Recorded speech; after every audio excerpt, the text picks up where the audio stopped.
Hello there and welcome to Horizon Zero Dawn video game review, where we look at the absolute best that the video game world has to offer. I did a video not too long ago looking at Nintendo Switch Shmups, and I'll put a link in the description below because I'd highly recommend watching that video because we covered 6 absolutely amazing shmups that you should get for your Nintendo Switch console. In this episode we're going to be looking at 6 more, because we're just barely scratching the surface of how many awesome shmups there are on the system. What is a shmup, you might ask? Well, it's a shoot 'em up, it's a spaceship shooter, it's you in a tiny ship facing a billion enemies, whatever you want to call it. Now, if you haven't subscribed to Horizon Zero Dawn, please do so now. Horizon Zero Dawn needs you to subscribe. And remember to tap the bell icon so you always know what's on the horizon. And consider liking and sharing if you like this content as well. So let's get down to some awesome shmups on the Nintendo Switch.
This is Thundercross by Konami, released in 1988. I'm playing this on the Arcade Classics collection, but it's actually just been released as an ACA Arcade Classic by itself. So yeah, no excuse not to pick this one up. I'd recommend getting the Arcade Classic collection because it's got some awesome games on there, but if you just want to buy it by itself, you can do that now as well. Yeah, this game is absolutely awesome in terms of like the backgrounds. This is one of the first 2D games to use scrolling backgrounds, and it has some really awesome ones. I also love a good launch sequence, which this has at the beginning of the game, and also at the end of every mission, your aircraft carrier comes and picks you up, which I thought was a nice little touch. Just cool. As someone who loves military hardware, that sort of stuff is really cool to me. The gameplay, it's a very challenging game, but fair. I never get too frustrated with it. The weapons you have are pretty powerful, so you never feel like you just have a little pea shooter like on some games of this era. You actually feel like you've got decent firepower behind you. And there is a super move as well, which is like a barrage of fire, which can help you out in those tricky situations. But yeah, this game is a lot of fun, a lot of challenge, but completely fair. And yeah, I pull it out from time to time and just look at some of these backgrounds. You know, like you go from a variety of locations. Like a destroyed city, and then up in the clouds with a beautiful sunset and things like this. Just make it a really, really unique visual experience. So yeah, I would highly recommend. Coin approved.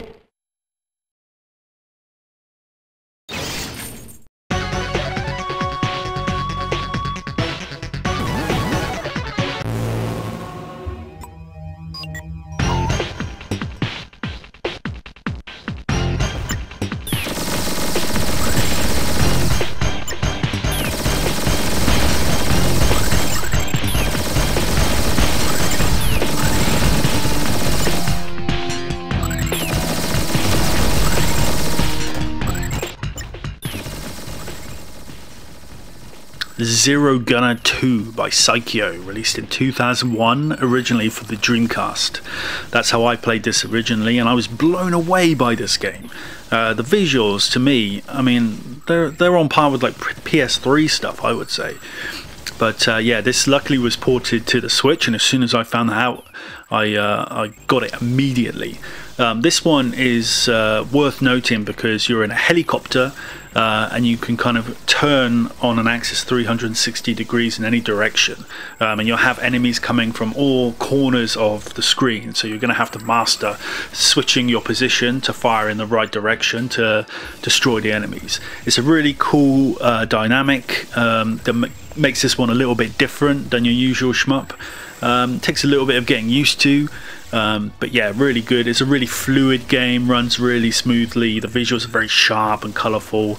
Yeah, I would highly recommend this one, and yeah, if you can't get the Dreamcast one, definitely get this one on the Switch. Apparently they lost the code for this game, so it was kind of rebuilt from the ground up for the Switch release, but as far as I can see, it's a pretty faithful port. So yeah.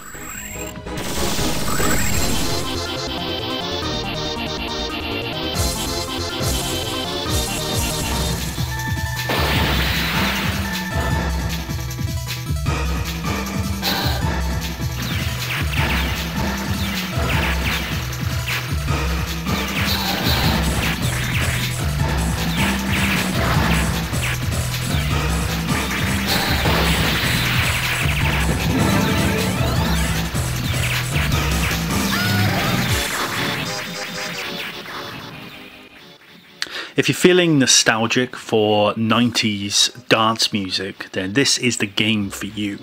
Zedblade, which was released by NMK, who I've never heard of before, but they published this on the Neo Geo. And for me, this is a visual spectacle. I think it's got some great, vibrant, colourful visuals. You do battle on like a variety of locations, from sort of regular Earth-type planets to moons to space and asteroid fields and things like this. So there's a good variety of visual stuff going on. I absolutely love the weapons in this game as well. It's pretty frantic and you've got good weapons behind you, but I love the super weapon. This thing is so cool. When you fire it, actually causes slowdown, which just gives it more impact. You really feel that this is a really powerful blast. And usually, it sorts out most enemies. So yeah, it's one of my favourite super weapons in any shmup. You just feel so damn powerful. But yeah, the music is standout. This is some great 90s stuff here, and it will take you back if you're a child of the 80s and 90s. This will definitely take you back to that time. A nice, good time, nostalgia. But yeah, this one is full of energy, very frantic, and you'll never get bored with it. It is quite challenging and you're going to die a lot, but that's the beauty of having so many continues. Highly recommend.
So my brother is not very well versed in the world of shmups, and he always takes the mickey out of me for liking shmups, and says that they're all like Darius, basically giant fish monsters that you have to destroy. So that is how he sort of pokes fun at me for liking these types of games.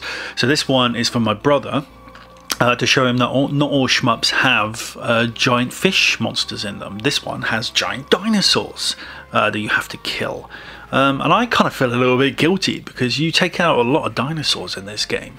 So either, you know, they've traveled through time or they've come back from extinction and you're wiping them out again, which is not a very nice thing to do. But yeah, you're killing lots of dinosaurs in this in a helicopter. And you're also saving humans along the way. The dinosaurs are quite naturally causing devastation, and humans are trying to escape any way they can, and you can actually help pick them up in the helicopter and drop them off at drop-off points and things like that. Yeah, it's a really cool, funny, ridiculous game, but I mean, who doesn't want to take out some dinosaurs in a helicopter? I mean, it's just pure fun. And yeah, you're going to have a great time with this.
I didn't have high hopes for astebreed when I first got it, but it is basically almost like a AAA experience without the AAA price.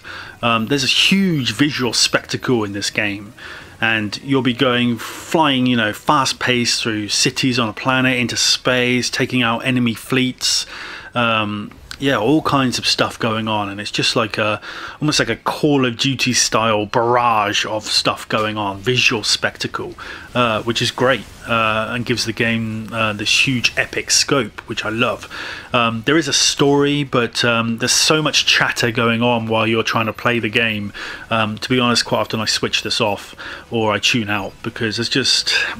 basically you're there to take out an enemy, and that's all that you need to know, really. So there is a story to this, but it has zero interest for me, and it just sort of gets in the way, so I tend to ignore it. But yeah, there's more than enough context in terms of what you're doing and where you're going. The gameplay elements for this game are quite complex, because you have a number of different ways that you can take out enemies. I'm going to try not to confuse myself by explaining this to you, but basically you have a normal fire attack. You also can use swords, because you're in a mech, and you can swing the swords and take out enemies that way in a close-up attack. Or you have energy that you can use to attack enemies, but you only have a certain amount that you can use at any one time, and you can either choose to sort of do like a spread shot, which will where the energy will go to loads of different enemies and take them out slowly, or you can concentrate it onto one enemy and take them out slowly while you use other attacks. So there's a whole blend of different things you can do that you've got to keep track of as you're going through this. Yeah, and it keeps everything really interesting. You also have super moves that you can do that are pretty satisfying once you charge them up, and you can deflect some fire as well, which helps charge up your shield and things of that nature. So yeah, lots going on in this game, lots to think about. I've played through it a few times, and it kind of has a lot of replay value, because you can always find better ways to take out enemies. I find you'll use one weapon one time, another weapon another time, and sort of figure out what the best way is. And to be honest, there's so much going on all the time. You can always do different things on each playthrough. So yeah, this one I would say is probably the cream of the crop for this video, and yeah, it's a must buy.